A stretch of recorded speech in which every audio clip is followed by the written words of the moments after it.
Okay, so basically I just have Final Cut open. Basically this is what it looks like right when you open it. And the first thing I always do is right click on the sequence tab and go to settings. And this is just basically how I start my videos. Take it to this one right here, Apple Intermediate Codec 720p30, right there. And so it turns it to look like that. Then just some basic things that you have. A lot of people like to, I know, change the order of their browsers around. Like some people do it like this, but mine is actually just the default version. That's just how it came for me. Was like this with the browser.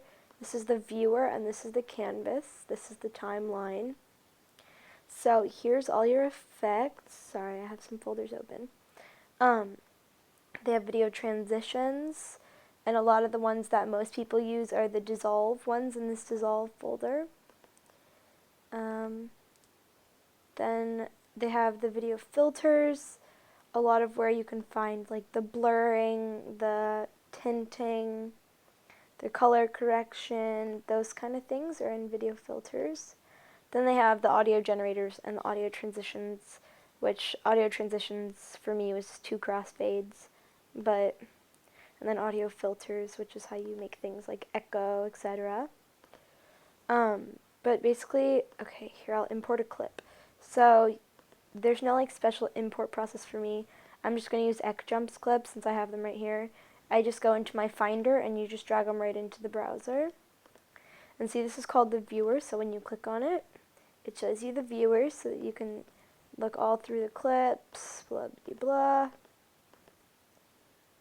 And so if you want to, let's say, select a clip, I click I on the keyboard for the in of the clip, which is basically the start, and O for the output.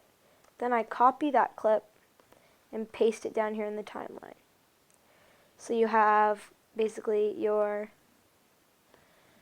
clip here and your audio here. If you lock your clip on the side, you can delete the audio, put in another song. The song importing is the same way. You cannot drag it. Oh, there's Demi Lovato. You cannot drag it into here from iTunes. You'll have to, let's say I want like a Demi Lovato song. You'd have to drag it into there, say like that. And then you can just drag that right into the thing, but I'm not going to. Now, here, if you scroll that down, you can see your target tracks. These are your target tracks. And basically what you do is you move this up here, down there. So if you wanted to layer something, if you move your target track up here, then that's where it's going to paste. Okay, well that didn't quite work, but that's where it's going to paste, is in the top layer. So it doesn't go like over it like this. Basically that's what that's for. And so this locks and unlocks it. Then for most people, what they wonder about is like rendering.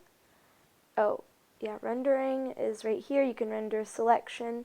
I happen to just do Control R to render my clips, but that's just me. You can also go up here and render.